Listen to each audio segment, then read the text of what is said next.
Halo guys, balik lagi dalam channel gua. Guys, hari ini gua akan menceritakan tentang kasus pembunuhan seorang wanita muda yang ditemukan dalam kondisi yang sudah membusuk di dalam rumah kos. Cukup sulit polisi mengungkap kasus ini dikarenakan pelaku yang sangat licin menghindari kejaran polisi. Hingga setelah 20 hari, akhirnya kasus pun berhasil terungkap. Bagaimana kronologi cerita ini? Yuk kita simak videonya.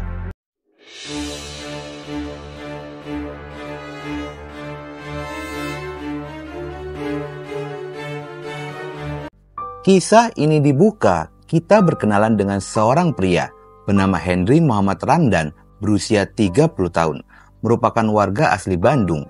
Henry merantau dan bekerja di Yogyakarta, menjadi karyawan salah satu kafe di Jogja. Selama di Yogyakarta, Henry tinggal di sebuah kosan yang beralamat di Jalan Kerasak, RT 17 RW 04, Kelurahan Kota Baru, Yogyakarta. Di kosan itu berada di gang sempit dan sudah berjalan 1 tahun lamanya dia menyewa kamar kos tersebut. Namun ternyata Henry ini jarang bersosialisasi dengan tetangga sekitaran. Dia hanya terlihat saat akan berangkat dan pulang bekerja saja.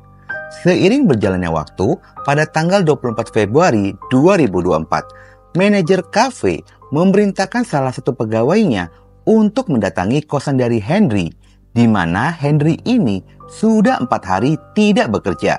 Yang sebelumnya dia pernah meminta cuti 1 hari. Akhirnya salah satu rekan kerjanya pun datang ke kosannya. Tiba di kosan sekitar pada jam 18.00, di mana kamarnya Henry ini berada di lantai 2. Rekan kerjanya pun merasa heran lantaran kosan Henry terlihat sangat sepi. Selain itu, tercium aroma tidak sedap yang berasal dari dalam kosan. Setelah diintip melalui sela-sela bawah pintu, terlihatlah adanya genangan darah. Rekan kerjanya pun menyadari ada sesuatu yang telah terjadi. Dia pun mengurungkan niatnya untuk membuka pintu dan segera melaporkan temuan ini ke warga sekitaran dan ketua RW setempat.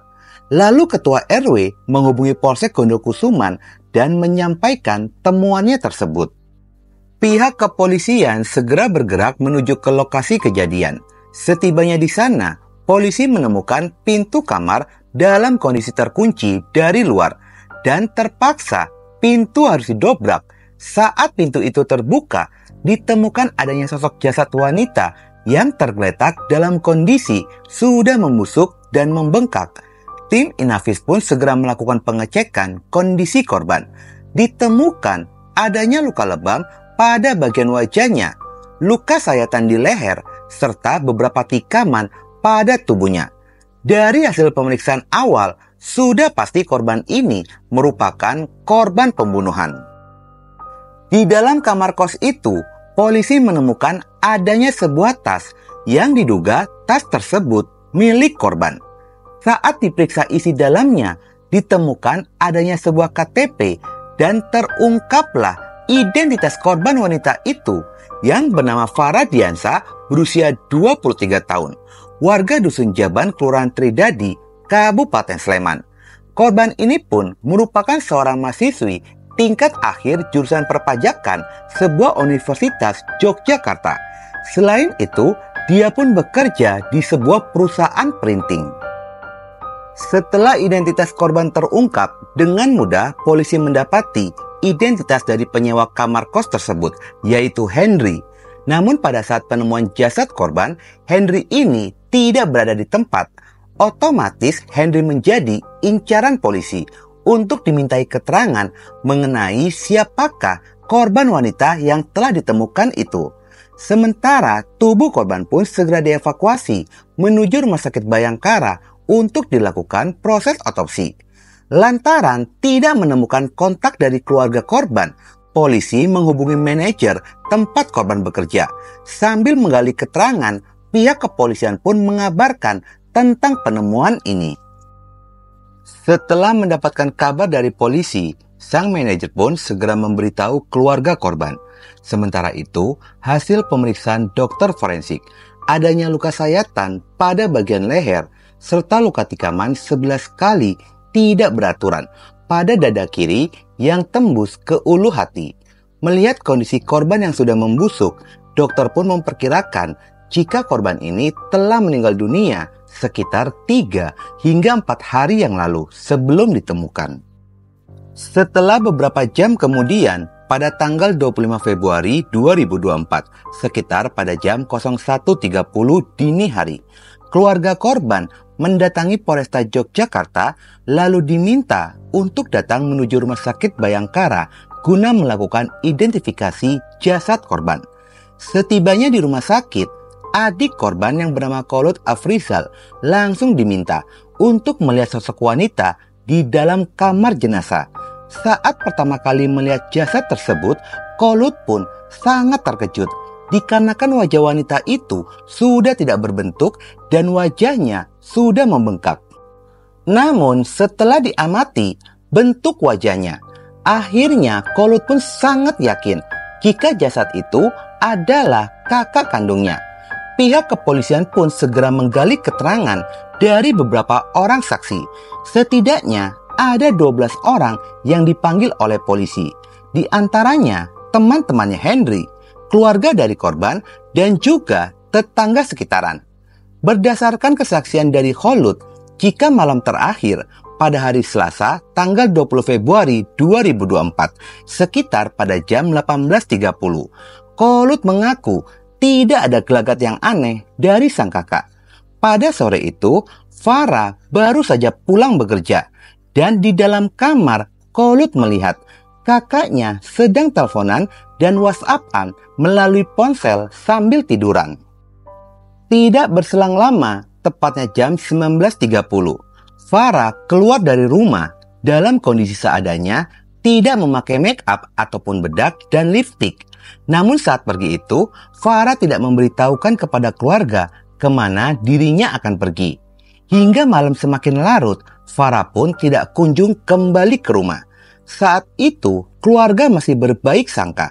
Keluarga berpikir mungkin Farah ini langsung pergi ke tempat kerjanya. Karena memang Farah memiliki kebiasaan suka pergi tanpa memberi kabar kepada keluarga. Sehingga pada malam itu tidak adanya kecurigaan dari pihak keluarga. Pada keesokannya, hari Rabu siang, pihak keluarga mencoba menghubungi Farah. Meski panggilan itu terhubung, namun tidak ada respon. Dan begitu pun dengan pesan WhatsApp yang masuk namun tidak dibaca. Merasa ada yang aneh, Kholut meminta kepada salah satu temannya untuk melacak nomor, email, ataupun nomor email HP dari sang kakak. Namun anehnya, pada saat dicek, ternyata sudah logout sehingga keberadaan Farah pun tidak bisa diketahui.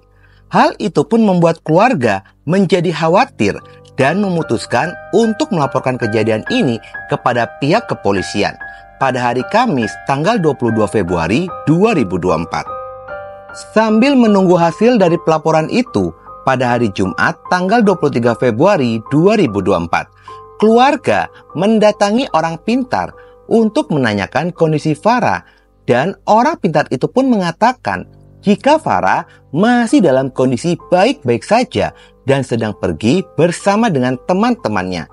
Namun, tidak disangka, pada Sabtu malam keluarga malah mendapatkan kabar jika Farah telah ditemukan dalam kondisi meninggal dunia. Keluarga pun sangat terpukul dan tidak percaya jika Farah telah menjadi korban pembunuhan. Pada sisi lainnya, Henry selaku penghuni kamar kos terus diburu oleh pihak kepolisian. Polisi melakukan pelacakan signal ponsel yang digunakan oleh Henry dan juga ponsel milik korban. Signal ponsel terlacak berada di Masjid Citra Fisabilillah. Pihak kepolisian pun bergegas ke sana. Setelah ditelusuri sekitaran masjid, polisi menemukan jika ponsel milik korban dipegang oleh petugas kebersihan. Petugas kebersihan itu menemukan ponsel berada di dalam bak sampah. Dikarenakan tidak ada yang merasa kehilangan, petugas kebersihan pun menyalakan ponsel korban. Namun saat ditemukan ponsel tersebut, tidak ada SIM cardnya di dalam. Setelah polisi menemukan ponsel korban, polisi mendatangi alamat rumah Henry yang berada di Bandung. Di sana, polisi pun bertemu dengan ibunya Henry, lalu menanyakan keberadaan dari sang anak. Kedatangan polisi ini membuat ibu dan keluarga Henry sangat terkejut. Sang ibu mengatakan jika beberapa hari yang lalu memang Henry sempat pulang sebentar. Saat ditanya, Henry mengaku hanya mampir saja untuk menengok sang ibu. Ibu dari Henry pun mengatakan jika anaknya ini pulang membawa sepeda motor berwarna hitam. Namun sang ibu tidak ingat dengan nomor polisi dari motor tersebut. Setelahnya, Henry pergi lagi, lalu berpamitan kembali ke Yogyakarta. Pihak kepolisian melakukan penggeledahan dan menemukan celana serta gelang yang terdapat adanya noda darah, yang diduga darah itu milik dari korban. Usaha polisi mencari Henry pun mendapatkan adanya titik temu. Di saat ada seorang pria berinisial RF merupakan teman dari Henry. RF mengaku jika Henry sempat datang menemuinya dan mengaku baru saja membunuh seseorang. Dengan adanya bukti serta kesaksian itu, otomatis status Henry pun berubah menjadi tersangka dan masuk ke dalam DPO polisi alias daftar pencarian orang. Ternyata dalam usaha penangkapan Henry ini, polisi mendapatkan banyak hambatan lantaran Henry selalu berpindah-pindah tempat, bahkan keberadaan Henry pun sulit terlacak. Setelah 20 hari kasus ini bergulir, akhirnya Henry pun menyerahkan diri ke Polda Jawa Barat, diantar oleh keluarganya pada tanggal 13 Maret 2024, sekitar pada jam 22.00.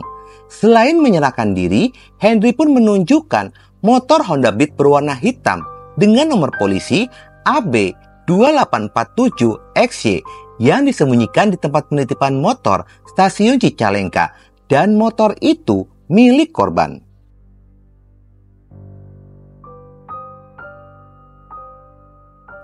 Henry pun menceritakan jika hubungan keduanya berawal dari perkenalan mereka di sosial media.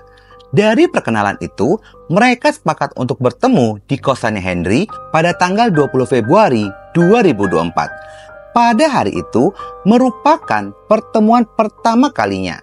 Namun saat bertemu, kondisi Henry sedang mabuk, sehingga terjadi pertengkaran di antara mereka yang membuat Farah mengancam akan berteriak. Henry yang panik dengan ancaman itu langsung mengambil pisau lipat dan menikam pisau tersebut berkali-kali, lalu menyayat lehernya hingga akhirnya Farah kehilangan nyawa pada saat itu juga.